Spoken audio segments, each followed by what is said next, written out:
the Complete Fighter Podcast. Hi, welcome to episode 23 of the Complete Fighter Podcast. My name is Cormac O'Malley, and as ever, I'm delighted to be joined by my co-presenter I haven't spoken to in a while, Sam Nathan. How are you, Sam? Not too bad, Cormac. Finally, good news today. Booked in for a haircut next Monday. Absolutely delighted. Can't wait. All the eggs. That makes no sense. I was about to say all the eggs are in my basket, but that makes absolutely no sense. I've won the lottery. First day just looking at that. First day barbers are back. I'm in 2 o'clock. Can't wait. You look like you're 17 years old because you're wearing a jersey and nothing else. Do you know people who it's like wear a jersey as if it's their only clothing? It's like, yeah, I'm wearing this. You've had that Fraser Ali t-shirt on for the last 3 years, and your granny's cardigan as well with it, like the stadia. Jesus. It's like me. Look at you in your granny's cardigan. Listen, this is the first episode we've done in over a month. So. You mugged her, like. Listen, this is the first episode we've done in about a month, so I actually wanted to be professional and just go straight into it. So, anyways, we're going to be discussing the discipline you know not a lot about in this episode, being boxing. Episode 23. As always, boxing hasn't really properly returned. I know Bob Arum last Tuesday had his Shakur Stevenson returned, but it hasn't properly returned yet. So again, like a lot of what we'll be discussing in this episode may be hearsay and rumor, but we'll discuss it nevertheless. You know, it's nearly 2 weeks old now, Sam, but confirmed by Team Fury that he has reached a 2-fight deal to fight Anthony Joshua in 2021. Yeah, obviously the fight that we all want to see. It's kind of there's definitely the pros and cons to it. The pro obviously is we're going to see that fight. We're going to get to see it. There was a bit of doubt whether we might ever see it, and we're going to see it. But there's a couple of things, like the fact it's definitely not going to be in England. Surely that's the case. It's not going to be in England. Even the US would probably be a bit more enjoyable for fans to travel to, but it doesn't look like it's going to be there either. So it's looking like the Middle East, which is kind of a Debbie Downer on the whole situation. And then, of course, you got the whole Dillian Whyte situation as well, which is kind of the sour grapes there for him. Yeah, but it's mostly, I suppose, mostly positive. We're going to get to see the two biggest names in the heavyweight division face off and unify the belts. Yeah, no, I think it would be great. I would hold. I'll discuss why later in the episode, but I'd hold off on the unification of the belts, because after Anthony Joshua fights Kubrat Pulev this year, if he doesn't fight Usyk before he fights Fury, he may not be fulfilling a WBO mandatory. So the WBO may strip him of the WBO belt, and then when he fights for Fury, it may be for all belts but the WBO belt. But anyways, that's again just boxing politics. Yeah, listen, we all know what governing bodies are like. 100 quid, brown envelope, and a free voucher for TGI Fridays, and they'd be happy out. Like, actually, to be fair to the sanctioning bodies, they've been very light on Joshua. He's never really kind of threatened with being stripped or being vacated. Well, Tyson Fury, 6 days after he beat Klitschko, he was stripped of the IBF belt for not immediately moving to make a mandatory defense. So, you know, I don't know. You know, it's good for some, but not good for others. With this 2-fight deal, with between Anthony Joshua and Tyson Fury, due to happen, as we said, in maybe spring 2021. Eddie Hearn is saying, you kind of seemed less excited about it than you usually would be. I was less excited about it than I usually would be. But for me, it was just because the knowledge that it won't be in the UK. Why were you less excited hearing the announcement than you would be? It was funny. We were chatting to each other last night, and I made a joke about Froch Groves in Wembley in front of 90,000 odd people or whatever it was, right? And it's hard to imagine that the biggest heavyweight fight we'll ever see is going to be in less of an atmosphere than Fox Groves it was. So that's kind of disappointing. And then even if it was in the States, like for the fans to travel over and to be able to enjoy themselves properly, and of course I'm alluding to alcohol and all that stuff, but that's a completely different matter. But yeah, just I think, I mean, how much extra money do they need? Like I'm sure like the gate from a Wembley sellout is more than enough to cover the fees of both lads, and then whatever TV deal they have in place would be enough to cover. But I suppose was it probably going to be an extra couple of $100 million or something stupid like that. Well. You know, you say that, but at the same time, Sam, is like there's this stupid view in boxing that the higher the purse, the bigger the eyes on the fight will be, and that's not always the case. You know, I mean, it's Gervonta Davis can get paid a massive purse and no one will watch it. You know, Deontay Wilder can fight Tomato can get earn a good purse and no one will watch it. But for this Tyson Fury and Joshua, everyone will be watching it. You were saying, oh, maybe Sky could put up more money. Yeah, maybe they could, but I couldn't see Sky ever putting up €500 million, £500 million of a fight purse for Fury Joshua 1, which is what's being rumored for this first fight. Which let's be realistic, will definitely happen in Saudi Arabia or the UAE. But you know, it's just I've no problem with boxing going to, I guess you could say, unnatural territories or territories that you usually wouldn't go to, like when like when Joshua Wiz, for example, was in Saudi Arabia. Going back to, you know, even when George Foreman fought Muhammad Ali in Zaire, Rumble in the Jungle, I've no problem with that. But you also need to, if you're going to transport the fighters, you need to try to transport the atmosphere. And the fact that for the Joshua Wiz fight, you know, there were no women fighting on the card, you couldn't get a drink. I mean, this is just ridiculous. Like, so if you're Team Fury or Team Joshua, to want to go over to fly for that fight, what, €700 fight, 250 euro for a ticket, and then your hotels as well. And obviously, you're not just going to stay one night. It's guts of $2,000. You'd want to be a super fanboy to go see a fight in the Middle East, and I can't see that being the only good thing for you and I, Sam, as the viewer, is that it'll be on earlier pay-per-view time. Yeah, I mean that's another upside. So, but as you mentioned there as well, the Joshua Ruiz too happened to be one of the worst atmospheres for any event I ever heard. It was so bad. It's so bad. Yeah. To think that it could be something similar for the biggest heavyweight fight we'll ever see, one of the biggest heavyweight fights of all time, is really disappointing. No, it had, like, watching it live, it had the atmosphere of mortgage brokers conference. I mean, it was just like no cheer. Brokers conference actually pretty rowdy, like.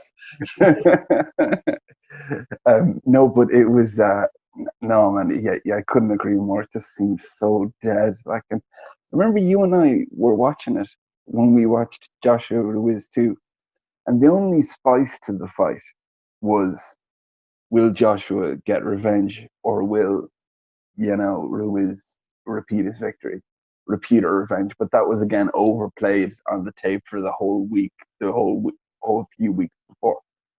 But it wasn't a great fight to watch, and to add to that, the atmosphere was absolutely awful. I would just, to quote what you didn't quite say, I can't imagine seeing probably the biggest fight in modern boxing since Lennox Lewis, Mike Tyson, and it not having an amazing atmosphere. Yeah, and the fact that 6 or 7 of us in a friend of ours' front room made more noise than a couple of thousand people in an arena in the desert is really disappointing. But I suppose maybe we're bashing them a bit too much. Like, I understand why these Middle Eastern countries are doing it. They have a pretty bad reputation. Most of them are trying to open themselves up to tourism and all this sort of stuff. But yeah, it's just disappointing that I suppose more so, not even for ourselves, more so for the UK fans who constantly go to travel to watch Tyson Fury in America or to watch Joshua or wherever. The fact that they're going to have to go somewhere where they're going to be restricted and what they can do is kind of disappointing. But that's another But like, debate. something which irritates me is that on the scale of priority, apart from who's fighting who, on the scale of priority, what the fans want seems very low on the scale. And Yeah, that's what kind of pisses me off. So yes, Eddie Hearn might sometimes put on the fights the fans want. But if I ever hear him again saying I give the fans what they want, I mean, that's just he's I'll go mad if I ever hear him say that. we, But we, we'll I suppose we'll go into the actual fight itself now. It's just not to bash Saudi Arabia too much in case they come after us, but yeah, we'll get into the fight itself. How do you see it going?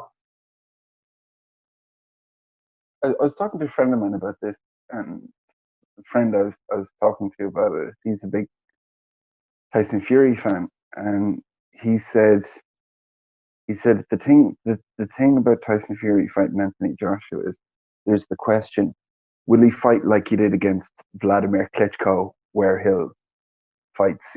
He literally just won't ever let. He'll just disable Joshua all night like he did Klitschko on that famous night in Dusseldorf. Will he do that where he's literally barely allowing him to throw? He's popping him from all corners of the ring, or will he come out like fire and brimstone and try and knock him out like Fury did Wilder in the second fight? My estimation is he will fight Joshua like he did against Wilder in the first fight, like he did um, Klitschko in Dusseldorf. I think he'll look to box the ears off him, and I think he'll be throwing about 60 feints a second. I think he'll remain his usual cagey self, and I think Fury is the greatest heavyweight in the world. But the whole thing of him going out to knock someone and coming forward, I think that's maybe a bit still too unnatural for him.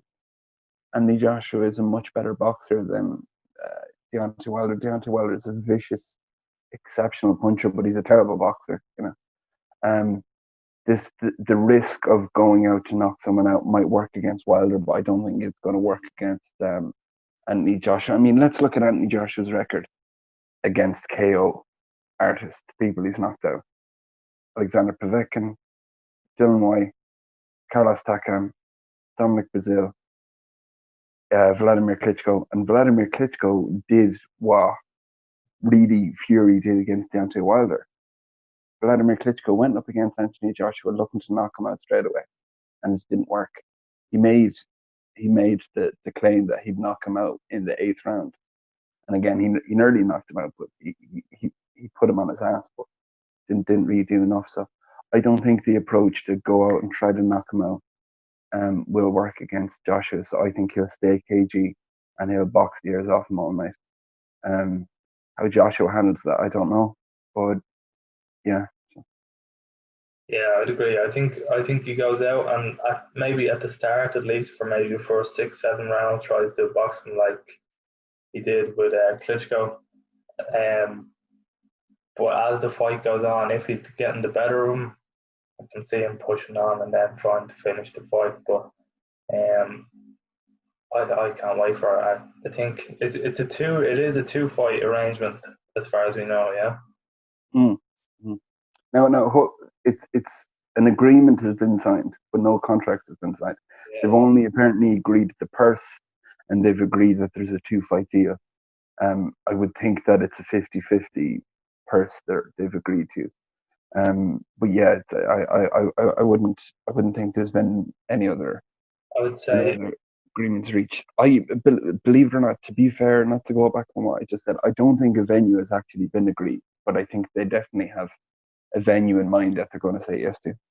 yeah, I would say as well what would have to have been agreed as well. I think I was interested. Calla Sutherland mentioned it as well. To give we have to give Calla Sutherland a mention in every episode from now on. That's the new challenge. Our But boy Kelly. yeah, but Calla said if they have come to an arrangement, they'll have to have negotiated a TV deal as well, because he said that apart from probably the purses, that would have been the biggest obstacle. So you'd imagine maybe something is agreed there, but Oh yeah, of course, yeah, of course. But like that kind of comes in line with the purse as well. I yeah, mean, there's no point agreeing purses. Well, I suppose some promoters do, but there's no point agreeing purses if you don't have a TV station. It's just like when it goes to purse bids, you say what the fighter wants, and then it's up to what the TV station can offer in the purse bids. If Sky were the first in and said, "Yeah, we'll match those purses," surely no one is going to come in higher than Sky and DAZN. So, you know. But will it be on BT Sports? I don't really know. But your estimation would be as well. What it's that Tyson Fury will look to will look to fight him as he did Wilder the first fight.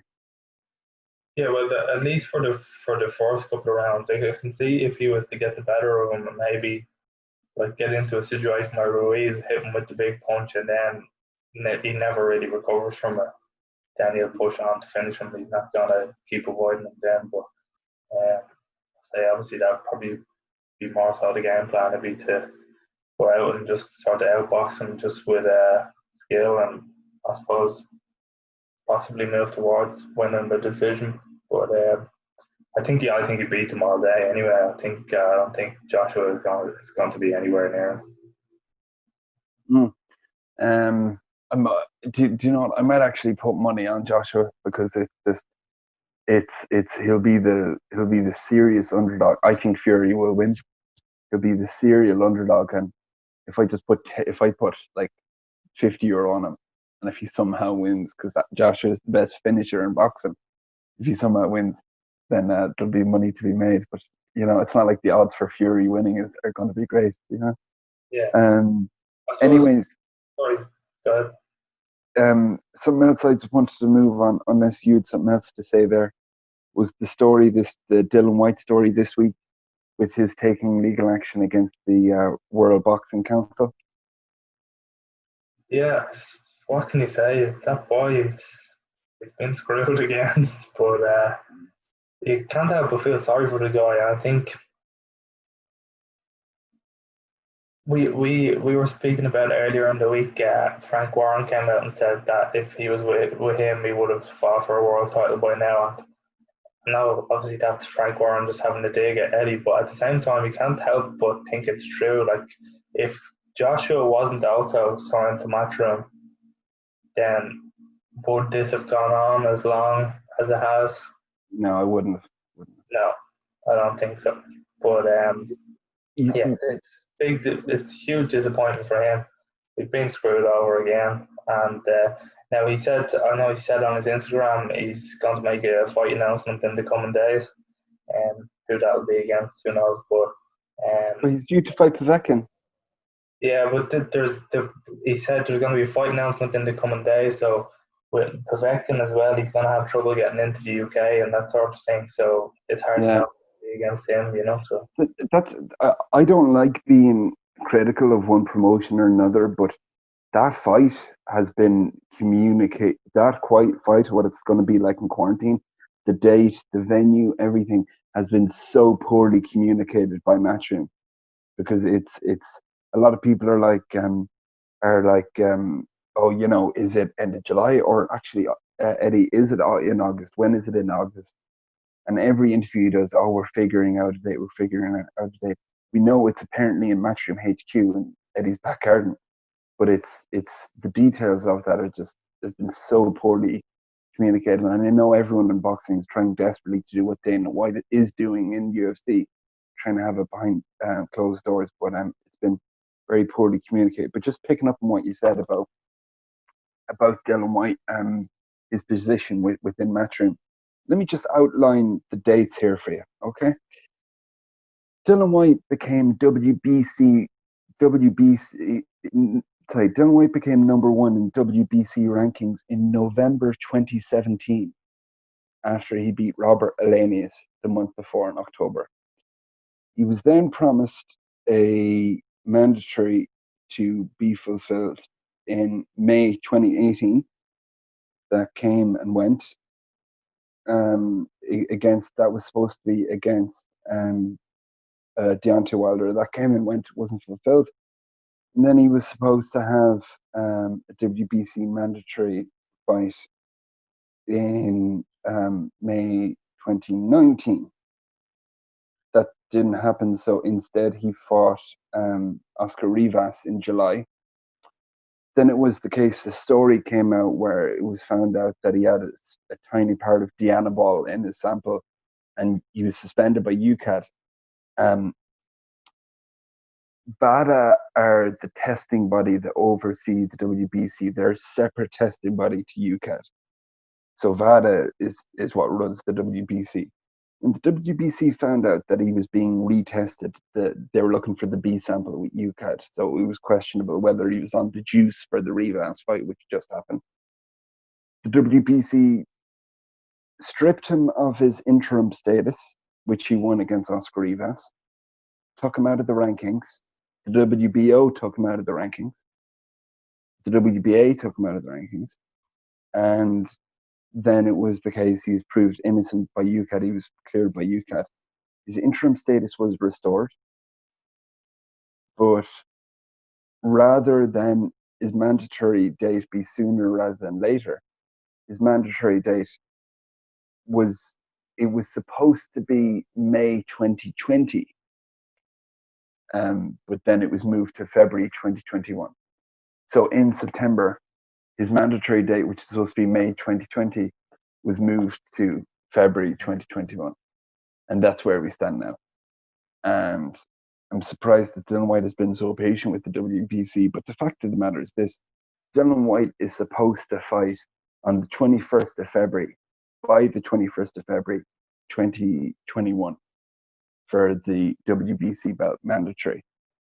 Now, that will be the winner of Fury Wilder 3, which is supposed to happen next month, but will probably happen in October or November.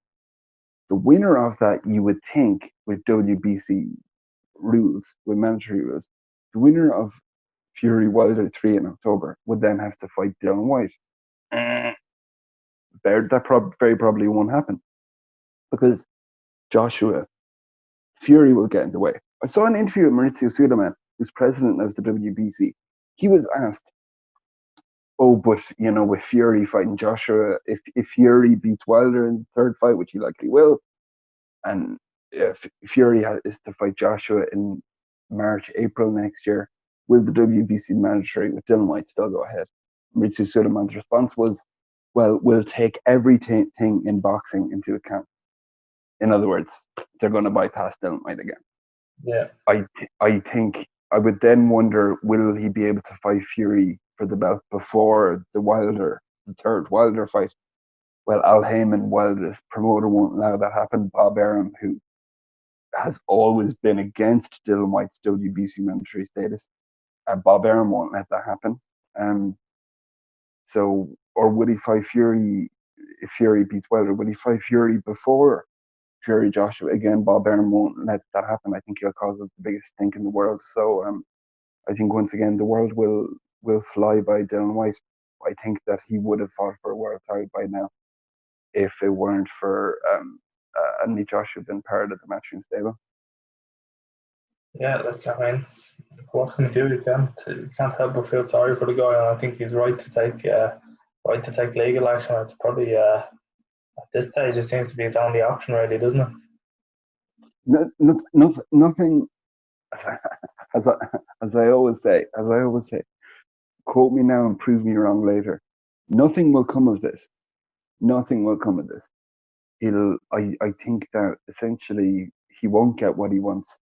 He'll be given a guaranteed date, which will probably not be fulfilled. Dillian Whyte, if he sees any sense, will see through the BS of the WBC, will hand in his WBC interim belt and will just walk away. And I think that Eddie Hearn will see that. Eddie Hearn will worry about him then walking away from Matchroom. So to keep Dillian Whyte happy, I think that Hearn will promise Dillian Whyte a fight against Joshua or Anthony Joshua, like a fight against Anthony Joshua or Tyson Fury in summer next year. Yeah, it's as a way to keep him happy. It's a messy situation. We'll obviously have to see how it plays out. Just moving on, one thing I wanted to get your opinion on is a bit of a big story in boxing during the week. Ryan Garcia and Oscar De La Hoya at odds over social media. Excuse me, on social media during the week. So basically, what happened was obviously Oscar De La Hoya. I'll read the quote. Let's see. Where is this post? Yeah, so this was the tweet that Oscar De La Hoya put out. Due to Team King Ryan Garcia, decision not to accept the July 4th bout, will now return in late July with the future of boxing. Virgil Ortiz, more exciting details to follow. And Ryan Garcia retweeted the tweet from Oscar De La Hoya and said, "You do realize you're supposed to be my promoter, not hater, right?" So obviously Ryan Garcia back in the news again with another social media row, so to speak. Oscar De La Hoya probably not making himself look the best either in this situation. What did you think of the whole situation? You know, I'm so sick of both of them. I don't even know what to say, to be honest with you. I know we try to be objective in this podcast, but both of them just literally just drive me crazy. Ryan Garcia is a super talented boy, but he's an ambulance chaser as far as publicity goes. As for Oscar De La Hoya, Oscar De La Hoya might despise the man, but I think he's a wannabe Dana White in many ways. It's I haven't said that Dana White. I don't think Dana White would even do something as childish as calling out one of his fighters who's still with him on contract on Twitter like that. What I would just say about this whole thing is essentially the story of it was that Ryan Garcia was supposed to fight on the July 4th Golden Boy Promotions card. He didn't fight because he dropped out last minute because apparently there was an issue with purses where he didn't feel he was getting enough money. So they pushed him to one side and they said, "We're going to introduce Virgil Ortiz instead, who's a brilliant fighter." Now, the dig at Ryan Garcia in that tweet was when he said, was when Oscar De La Hoya said, due to Ryan Garcia's unwillingness to fight on this time, basically calling him a coward. And secondly, when he called Virgil Ortiz the future of boxing, when De La Hoya has always called Ryan Garcia the future of boxing. Now, I'm a Virgil Ortiz fan, but Virgil Ortiz is not the future of boxing. Ryan Garcia is the future of boxing.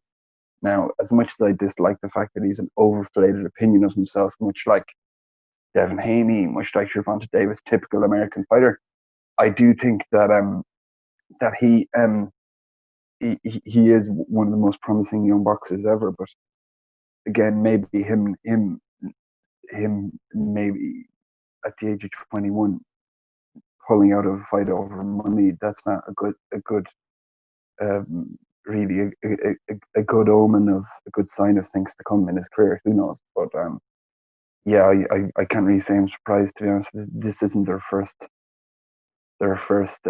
public spat, but I'd expect no different from Oscar De La Hoya, to be honest with you. Yeah, I think the word you used there was childish, and I think that's the best way to sum up the two of them. Really, the way they go on social media is so childish. Garcia, I can understand, or the why he does it. Definitely a big money play, trying to build himself up, but maybe building himself up in the wrong way a little bit as well. But De La Hoya, as we know, just the way he goes on anyway, tends to be quite childish. But Well, I know. Can I just say one thing in De La Hoya's defense, right? Not to contradict what I said a minute ago. He might be acting childish in how he's going on, but from a business point of view, he's being quite smart here. Now, Golden Boy Promotions was started by Richard Schaefer, not Oscar De La Hoya. Oscar De La Hoya is the face of it. The thing about the way that he's going on is that he could be putting his foot down early with Ryan Garcia and saying, "Here's your worth. You know, here's what I think your worth is, or here's what your worth is now until you fight a top 5 fighter, or until you win a world title. Then we can discuss giving you the, you know, monster purses that you think you're due." So Oscar De La Hoya is right to play that game. The only problem with playing that game where you're putting your foot down as the promoter and you're running the boxer instead of the boxer running you is that you could lose a boxer that way. But if if Oscar De La Hoya is wrong, then PBC, Al Heyman's PBC will be coming after Ryan Garcia. Then DAZN Matchroom will be coming after Ryan Garcia. Every promotional company is looking at the Ryan Garcia Oscar De La Hoya situation right now, and they're also looking at it not just in how De La Hoya is reacting, but in how Garcia is reacting. If Garcia continues to, much like Raheem Sterling when he's at Liverpool, not perform because he's not getting enough money, then it is the case that I essentially think that the other promotional companies might think, well, I don't want to work with them either. It's just, this is clearly someone who's a child and believes that is hyping up their worth to believe more than they are. But who knows? And do you think as well, like with regards to Golden Boy, do you think they're in a position to do that if they're going up against the likes of PBC and Matchroom, like as promotions nowadays? They're not really as strong as they were, are they, Golden Boy? Do you think they're in a position to like with such a big market like Garcia to possibly do something like that? Well, I think Al Heyman is living off his reputation. I think he has been for quite a while, to be honest with you. As for Golden Boy Promotions, that company is being floated by uh, that company is essentially being floated by Canelo Alvarez. Um, he's the supporting spine, the supporting structure in that. American boxing is a bit of a joke, to be honest with you. Like, they don't really care about what the consumer wants. It's typical. Golden Boy are quite known, as is Bob Aaron's Top Rank, quite known for putting on these big main events with a crap undercard. Um, so not really making it worthy for the pay-per-view or the price or the subscription price. But do I think? What was your question again? Do I think he has a leg to stand on? I think what I meant was, do you think a company like Golden Boy is in a position where, with such a big up and coming star, that they could take a risk losing them to somebody like Yeah, maybe a match, yeah, no, that's exactly the point I was trying to make ineloquently earlier, which is that this is a big gamble they're taking. So Oscar De La Hoya is essentially saying, I run you, you don't run me. We can work together, but you don't tell me what to do. You don't threaten to pull out of my card last minute when everything's maybe agreed. I don't know if everything was agreed, but when everything's maybe agreed, you simply pull out because you want more money. You should have told me this earlier, blah, blah, blah. And he's putting his foot down like Dana White did in the past with Tito Ortiz, with Forrest Griffin, with Ken Shamrock, who knows. I think that he's playing a very dangerous game, and it's a very big gamble. I would agree with you, Sam. The only difference between De La Hoya doing it and Dana White doing it is that Dana White has a lot of big fighters. Apart from Ryan Garcia and Canelo Alvarez, De La Hoya is nobody. So I think it's a very big gamble. But as I said, if De La Hoya is right, he's very right, and then he can basically, they can work out Ryan Garcia's career at the right pace. Right now, the way Ryan Garcia is going, and I've spoken to you in the past about my worry about seeing fighters who rise too early. As he's going now, I think he'll rise very quickly, and I think he'll fall flat in his mid-20s. if his ego is becoming bigger than his career and his personality, I think he might go up against someone a bit more humble, a bit more talented, and fall flat in his face. But yeah, listen, the boy needs some sort of humility. But if Oscar De La Hoya can make him humble, the other promotional companies will see that and will say, well, maybe I don't want to work with this guy. But listen, if he was going to leave, um, if he was going to leave, Golden Boy Promotions, my prediction is he will. My prediction is that he would definitely go to. Yeah, I would say he'll probably go to Al Heyman. To be honest with you. But again, even with Al Heyman, I mean, are Al Heyman fighters even fighting on Fox anymore? No, they are, but I think he's got his own network as well, PBC, which is kind of a dead duck. But Yeah, I suppose just the last thing on that was I'm trying to remember now who it was, and forgive me for not remembering, but one of Al Heyman's stable, whoever it was, I can't remember who it was the first, you might remember, was the first person to comment on it, said that you should move to Heyman. Then he said as soon as Charlo. he said as soon as I moved to Heyman, he said I was earning 5 times what I was earning before, and but I just thought that was interesting that Yeah, well, trying to move over. Yeah, and listen, as I said before, he will probably move to Heyman, but yeah, regardless of my quite negative opinions of Oscar De La Hoya, I think it would be better for him if he were to move, if he moved for different reasons rather than just money, to be honest. But like if there might be other things going behind the scenes, let's say this, there might be other things going on behind the scenes that we don't know about, But let's wait and see. But Ryan Garcia, I've slammed him many times now on the podcast here now in episode 23. I am actually a big fan of the boy, but the way he's going about things, I cannot stand it. Like it's Yeah. His ego is almost outplaying his incredible talent. But, I guess it's the way the modern boxer is. Moving on then to obviously a bit of breaking news, and that the Amanda Serrano and Katie Taylor fight doesn't look to be going ahead.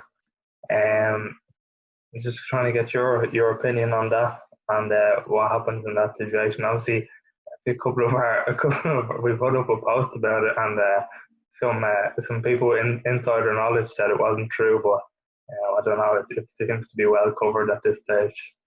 Yeah. So the story is that the cited as the biggest fight in women's boxing history. Amanda 7-weight world champion Amanda Serrano to fight 2-weight world champion our very own Katie Taylor, and that this fight was supposed to originally happen in May 2nd in Manchester Arena. That was postponed due to coronavirus. Then it was touted for, I believe, July 4th. That was postponed, and now to August. The claim from Team Serrano is that she's now being asked to fight for about 50% less of a purse than she was originally being asked to fight for. She's obviously, and they're saying that teams that, Matchroom Boxing and Team Katie Taylor have been messing Serrano over all the time. They want everything on their terms, and their rumor has it that Serrano are essentially saying that the fight's off. Amanda Serrano saying the fight's off. We reported it on social media at Fighter Podcast because to follow guys. We reported it on social media. I just reported it as a news story. I'm not saying I think it is off. I don't think it is off. I think it's a fight that has to happen. But is it the case that Katie Taylor has kind of had everything her way for this? I think very much so, yeah, actually. I mean, the press conference which we were supposed to go into was in Dublin. The fight was in the UK. Serrano realistically was probably fighting for less money, even though her record speaks much more highly than, Katie Taylor's record. it probably wasn't a 50-50 person. And now, if it is true that Serrano's fighting for a much more diluted purse than she originally was, that's obviously not fair. But again, like it's a lot of voices are saying a lot of different things. This whole thing of this saying the fight is off, that might be a tactic that they're using in public to make work at the negotiating table. So who knows? Yeah, as I think the way I see it is, if it is true that she's being asked to fight for less of a purse, you'd have to assume that's because they can't do the event in front of a crowd. And I'd have to imagine for such a big fight like that, the fight, I'd prefer to see them hold off on the fight anyway until they can fill an arena. I don't think, like, they haven't probably the biggest fight in women's boxing history behind closed doors. It's not going to be the same, is it? I think, obviously we were looking forward to going to that event, and you'd have to imagine that's their negotiating standpoint, is that, look, we can't do it in front of a crowd for the minute, so if we are going to do it, you're going to have to take a lot less money. Obviously, I'm not in the negotiating room, so I don't know whether that's true, but those are probably the assumptions you'd have to make. But I do think we deserve to have that fight in front of a crowd. I'd prefer to see them hold off on it for now. What was it? I'm very, very interested to see what will actually come of that. But you made an interesting point there about the biggest fight in women's boxing. Maybe the fact that it'll be behind closed doors. When we were talking about Fury Joshua as well, about that being in Saudi Arabia, the Middle East, there was rumors that might even be behind closed doors. So who knows? Like, maybe the whole thing of behind closed doors, we might actually have to get used to that idea. It was I cannot wait to see what becomes of that fight, to be honest with you. In many ways, I'd almost be more interested in seeing Serrano Taylor in the near future rather than Fury Joshua, because who knows for how much longer Taylor and Serrano will be around for. I mean, both of them have kind of proven everything that they need to prove. I mean, both of them only need to answer each other as the question before they can maybe retire. And that's true. That's true as well of Fury Joshua. But no Taylor Serrano. I think it's a fight that has to happen. But the fight may be off. We don't always get to see the fights that we want to see. Yeah. It was there anything else you'd like to maybe mention before? Did you watch the Dana Whyte and the Eddie Hearn Tony Bellew podcast? Before we actually, we'll deal with that first, and then we'll deal with the most important segment of this episode. So obviously, I watched as you did, the Eddie Hearn and Tony Bellew. They had Dana Whyte on, so it's kind of cool to see. Obviously, I'm a fan of both sports, so it's kind of cool to see them interacting with each other and discussing both sports. But I suppose it was interesting to see. Obviously, we all know Dana's standpoint on boxing, and he said that, like, boxing is ruined by the people who are involved in it. It's like, he's not a big fan of Bob Arum and the likes. But yeah, it was interesting to see his take on the sport and what he would do, and his approach to, obviously, he has fights on at the minute. It's in the news nearly every day with the sport now, with arguments over fighter pay, and then obviously Fight Island coming up and that sort of thing. But yeah, it was just interesting to see his take. And what was kind of funny though was that obviously he gave Eddie Hearn his little pep talk for bringing back boxing, but then it appears that now that Frank Warren is the first person to bring back boxing in the UK. So it's kind of funny to say that Eddie said he was ready to go and that he was fired up, and Dana had motivated him, and then Frank Warren comes out and says he's doing the card first. So, but yeah, it was enjoyable though. I was very impressed with Tony Bellew's knowledge of MMA. Some of the fights he mentioned are fights that most people wouldn't know about. So it was I know. No, he has great knowledge of MMA, much like myself. But he did. Sorry, what's funny? Sorry, no, I was just saying a funny picture there on the phone. Yeah. It was, but he, I did it. This is gonna sound horrible now. I was laughing a bit about the fact that Dana White was finding it hard to understand a lot of what Tony Bellew was saying. Yeah, you could see the struggle in his face. He sort of he leaned into the camera as a.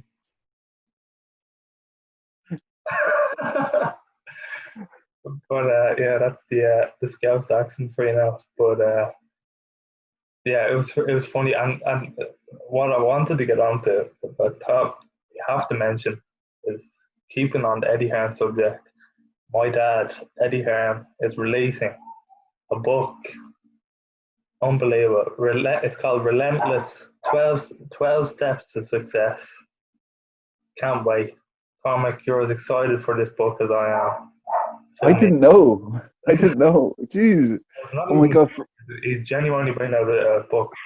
For once a story that you a boxing story you know that I don't know. No, I don't know. But what it's one of those guides on how to succeed in business, is it? Is 12 steps. But 12 steps on how to succeed in business, because we need another one of them. Like, I mean, I hate those type of books. Like, it's those type of books just drive me crazy. The type of,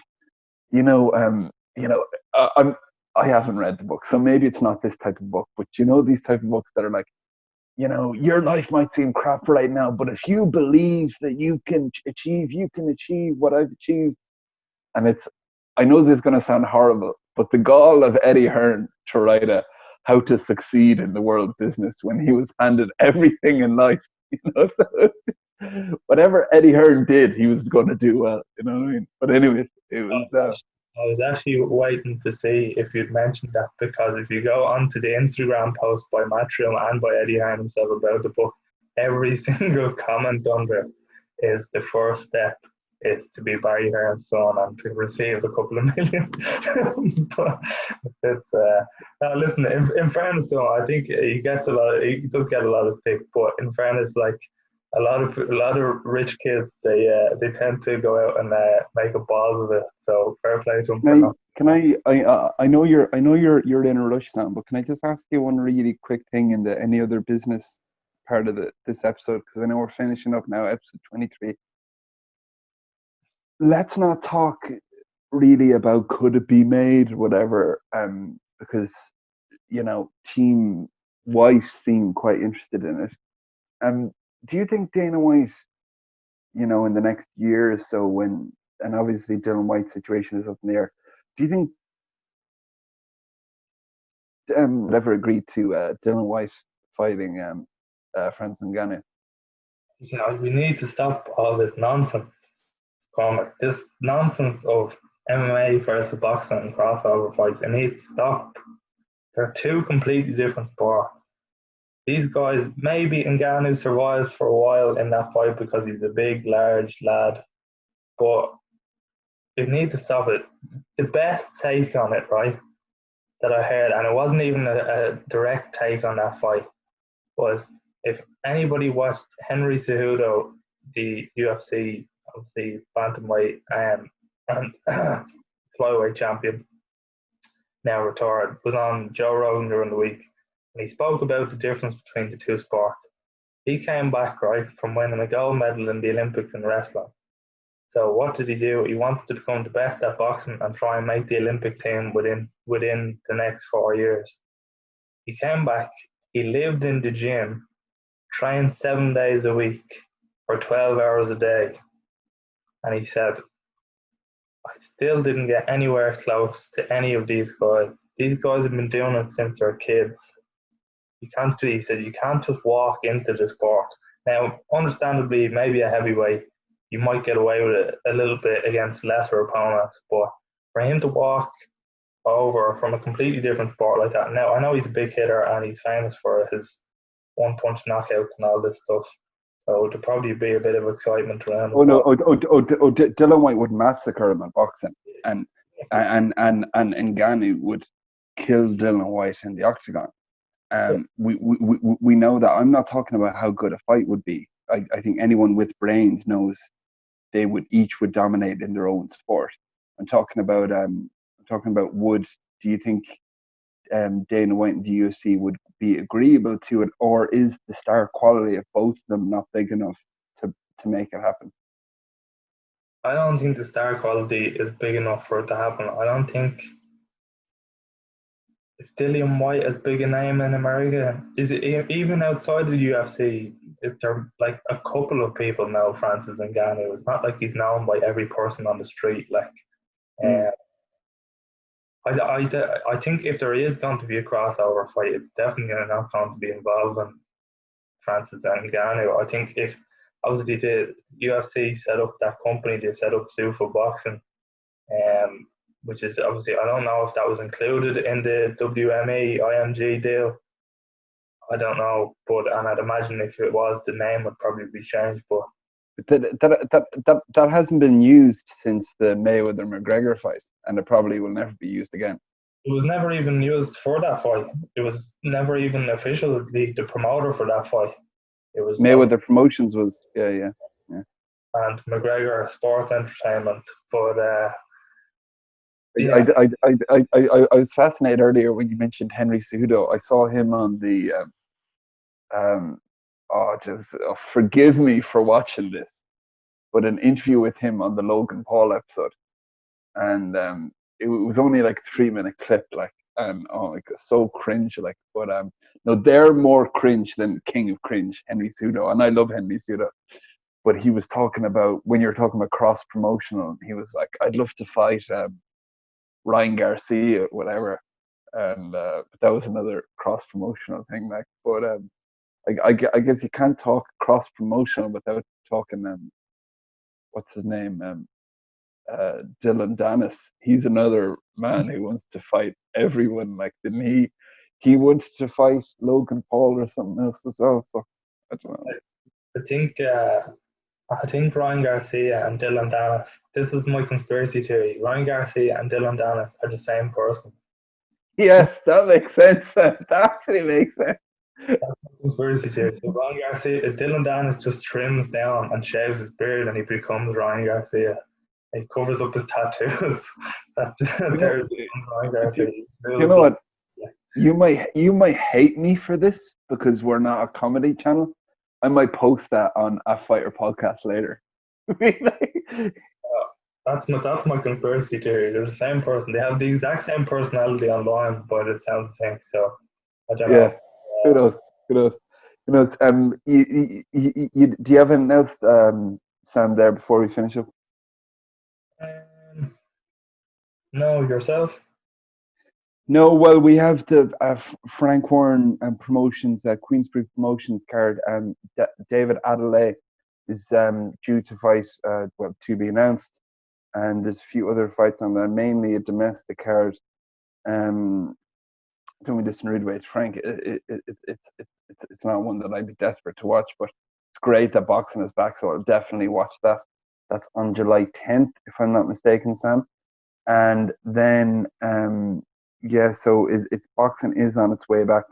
Of course, MMA is back. There's been a few fights the last few weeks, but it was we've been posting a small bit on our social media about that, guys. If you give us a follow at Fighter Podcast, and we'll be making an effort to post more, maybe try to do more episodes. This was episode 23, and just before I go, the last episode was an episode that Sam did by himself, previewing MMA fights. That was about 3 weeks ago, the last episode.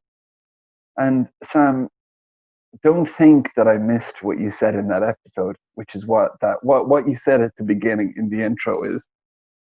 Unfortunately, it's just me in this episode because Cormac's MMA knowledge, much like his personality, is quite limited. I don't miss anything, man. I don't miss anything. I'm too smart for you, buddy. You will never get past me. Like, so, that's strike number one. Was I wrong? Thanks very much. As Conor McGregor said, have I been wrong yet? I'm just waiting for Nate Diaz to come in and just choke you out. But anyways, it was guys. Thanks for listening to that. And listen, we'll probably talk to you again in the next week. Is that all right? Take it easy.